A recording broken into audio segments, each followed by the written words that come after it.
ಕಿರಣ ಸುದ್ದಿ ವಾಹಿನಿಗೆ ಸ್ವಾಗತ. ಇದು ನಿಮ್ಮ ವಿಶ್ವಾಸ ಸುದ್ದಿಯ ಪ್ರತೀಕ. ನಮ್ಮ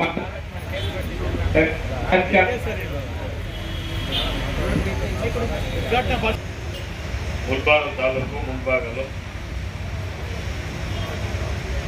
ಕಾರ್ಮಿಕರ ವಿಶ್ವ ಕಾರ್ಮಿಕರ ದಿನಾಚರಣೆ ವಿ ಶಂಕರ್ ಅವರೇ, ಇವತ್ತು ಕಾರ್ಮಿಕರ ದಿನಾಚರಣೆ ಇದ್ದಾಗ ಏನು ಕಾರ್ಮಿಕ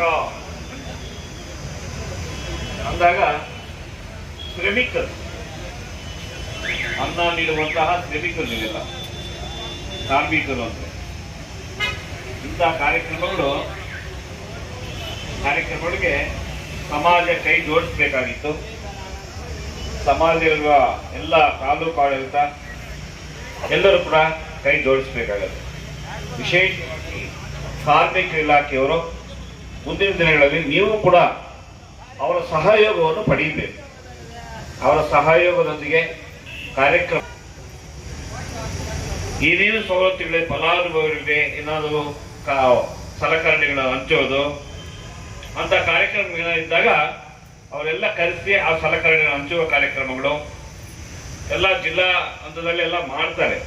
ಏನು ಕಾರ್ಮಿಕರಾಗಿ ಉಳಿಬೇಕೆ?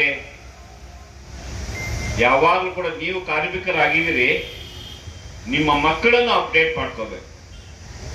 ಮುಖ್ಯವಾಗಿ ನಿಮ್ಮ ಮಕ್ಕಳನ್ನು ಬಾಲ ಕಾರ್ಮಿಕರಾಗಿ ದುಡಿಸ್ಕೋಬಾರದು.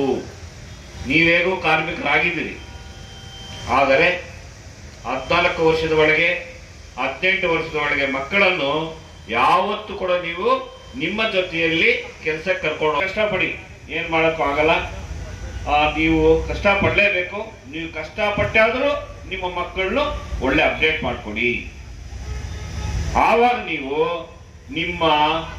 ನಿಮ್ಮ ಜೀವನ ಬದಲಾಗ್ತದೆ. ನಿಮ್ಮ ಜೀವನ ಬದಲಾಗಬೇಕು. ಯಾವಾಗಲೂ ಕಾರ್ಮಿಕರಾಗಿ ಉಳಿಬಾರ್ದು. ನಿಮ್ಮ ಜನರೇಷನ್ ಹೋಗ್ತಾ ಅಪ್ಡೇಟ್ ಆಗಬೇಕು. ಆವಾಗ ಸಮಾಜ ಸುಧಾರಣೆ ಆಗ್ತದೆ. ಡಾಕ್ಟರ್ ಬಾಬಾ ಸಾಹೇಬ್ ಅಂಬೇಡ್ಕರ್ ಅವರು ಫಸ್ಟ್ ಪ್ರಾರಂಭ ಮಾಡಿದ್ದು ಕಾರ್ಮಿಕರ ಪಕ್ಷ. ಕಾರ್ಮಿಕರಿಗೆ 18 ಗಂಟೆ 12 ಗಂಟೆ 13 ಗಂಟೆ ಸಿಕ್ಕಾಪಟ್ಟೆ ದುಡಿಸ್ಕೊಳ್ತಾ ಇದ್ರು. ಅವರು ಕಾರ್ಮಿಕ ಪಕ್ಷ ಸ್ಥಾಪನೆ ಮಾಡಿದ ಮೇಲೆ, ಅವರು ಸಂಸದರಾಗಿ ಬಂದ ಮೇಲೆ ಮೊದಲು ಮಾಡಿದ ಕೆಲಸ ಏನು ಗೊತ್ತಾ? ಅವರ ಕಾರ್ಯ ನಿಮ್ಮ ಕೆಲಸದ ಅವಧಿ 8 ಗಂಟೆಗೆ ಇಳಿಸಿದ್ರು. ನೀವೆಲ್ಲರೂ ಕೂಡ ಒಂದು ಚಪ್ಪಾಳೆಯೊಂದಿಗೆ ಬಾಬಾ ಸಾಹೇಬ್ ಅಂಬೇಡ್ಕರ್ ಅವ್ರನ್ನ ಇವಾಗ ನೆನ್ಕೋಬೇಕಾಗತ್ತೆ. ನಿಮ್ಮ ಕಾರ್ಮಿಕರು ಏನೇ ಕೆಲಸ ಮಾಡ್ರು, ಕಾರ್ಮಿಕರಂದ್ರೆ ಬರೀ ಕಟ್ಟಡ ಕಾರ್ಮಿಕರೇ ಅಂತಲ್ಲ, ಎಲ್ಲ ಡಿ ಗ್ರೂಪ್ ಪರ್ಮನೆಂಟ್ ಆಗ ಸಂಬಳ ಇಲ್ಲದೆ ಔಟ್ಸೋರ್ಸ್ ಅಂದ್ರೆ ಗುತ್ತಿಗೆ ತಗೊಂಡಿರ್ತಾರೆ, ಅವರೆಲ್ಲ ಕಾರ್ಮಿಕರೇ. ಇವನ್ನೆಲ್ಲ ನೀವು ಒಗ್ಗೂಡಿಸ್ಕೋಬೇಕಾಗಿದೆ. ನಿಮ್ಮ ಎಲ್ಲ ಸವಲತ್ತುಗಳು ಬೇಕು ಅಂದಾಗ ನೀವೆಲ್ಲ ಬಹಳ ಒಗ್ಗಟ್ಟಾಗಿ ವರ್ತಿಸಿದೆ ಆದರೆ ನೀವು ಅಪ್ಡೇಟ್ ಆಗ್ಬೋದು. ಏನು ಸಮಾಜದಿಂದ ಏನೇನು ಕೂಲಿ ಕೊಡಲೇಬೇಕು ಎಲ್ಲ ಫಿಕ್ಸ್ ಮಾಡಿದೆ. ಆದರೆ ಹಳ್ಳಿಗಳಲ್ಲಿ ನಡೀತಾ ಇರೋದು ಬರೀ JCBಗಳಾಗಲಿ, ಬರೀ ಟ್ರಾಕ್ಟರ್ಗಳಾಗಲಿ. ಅದು ಕೂಡ ನೀವು ಮುಂದಿನ ದಿನಗಳಲ್ಲಿ ಎಲ್ಲ ಪಂಚಾಯತ್ಗಳಲ್ಲಿ ಅರ್ಜಿ ಕೊಟ್ಟು ನೀವು ನಿಮ್ಮ ಕಾರ್ಮಿಕರಿಗೆ ಸಿಗಬೇಕಾದ ಎಲ್ಲ ಸವಲತ್ತುಗಳನ್ನು ನೀವು ಪಡೀಬೇಕು. ಹಳ್ಳಿಗಳಲ್ಲಿ PDOಗೆ ನೀವು ಅರ್ಜಿ ಕೊಡಬೇಕು. ನಮ್ಮ ಅವಧಿಯಲ್ಲಿ ಒಳ್ಳೆ ಪಾಠ ಮಾಡ್ಸಲ್ಲ ಅಂತ ಬಂದಿದೆ. ನಮ್ಮ ಶಿಕ್ಷಕರು ಕೂಡ ಸ್ಪಂದಿಸ್ತಾ ಇದ್ದಾರೆ. ಸರ್, ನೀವು ಮಾಡ್ತಾ ಇರೋದು ಕರೆಕ್ಟ್ ಆಗಿದೆ, ನಮ್ಮ ಸ್ಕೂಲ್ ಅವರ್ಸಲ್ಲಿ ನಾವು ಪಾಠ ಮಾಡ್ಕೊಳ್ತೀವಿ ಸರ್ ಅನ್ನೋ ಮಟ್ಟಕ್ಕೆ ಬಂದಿದ್ದಾರೆ. ಅದಕ್ಕೋಸ್ಕರ ಅತ್ಯಂತ ಸಂತೋಷವಾದ ವಿಚಾರ ನನಗೇನೆಂದರೆ ಒಳ್ಳೆಯ ಪಾಠ ಮಾಡಿಸೋಣ ಅಂತಷ್ಟೇ, ಇನ್ನೇನಿಲ್ಲ. ಅದಕ್ಕೋಸ್ಕರ ಯಾಕೆ ಮಾಡಿಸ್ತಾ ಇದ್ದೀವಿ ಅಂದರೆ ಸರ್ಕಾರಿ ಶಾಲೆಗಳಲ್ಲಿ ಇನ್ನೂ ಬಡವರಾಗಿ ಉಳಿದೋಗ್ತಾ ಇದ್ದಾರೆ.